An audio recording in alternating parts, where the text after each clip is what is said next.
Hello friends, आज मी दाखवणार आहे वजडी, म्हणजे माझी मम्मी बनवणार आहे.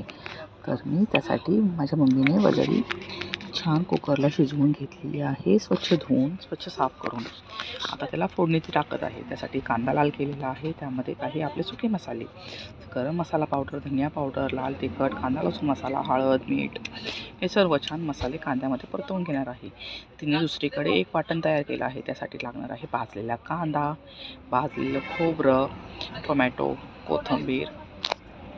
तिच्याकडे कोथिंबीर अवेलेबल नव्हती म्हणून तिने टाकली नाही आहे, पण तुम्हाला हवी असेल तर तुम्ही टाकू शकता. टोमॅटो, असं अद्रक आणि लसूण हे सर्व छान मिक्स तिने भाजून घेतलं आणि एक मिक्सरमध्ये छान अशी पेस्ट बनवून घेतली आहे. ही पेस्ट मस्त अशी लाल लाल झालेली होती, म्हणजे आपली वजडीला रंग छान लाल लाल दिसतो. तुम्ही बघू शकता टोमॅटो किती लाल आहेत ते. अशा प्रकारे तिने हा मसाला बनवून घेतला. तोपर्यंत इथे कांद्यातला मसाला भाजला गेला. आता तो मसाला जो मिक्सरमध्ये तिने वाटला आहे तो छान असा परतवून घेतलेला आहे आणि आता त्याच्यामध्ये ती शिजवलेली वजडी टाकत आहे.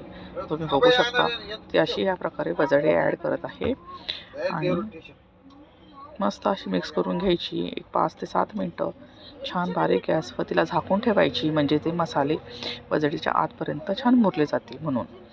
अशा प्रकारे माझी मम्मी वजडी करते. माझ्या मम्मीची रेसिपी तुम्हाला आवडली असेल तर माझ्या चॅनलला लाईक, शेअर, सबस्क्राईब करा. मी परत गावी गेली की तुम्हाला नक्की दाखवेन.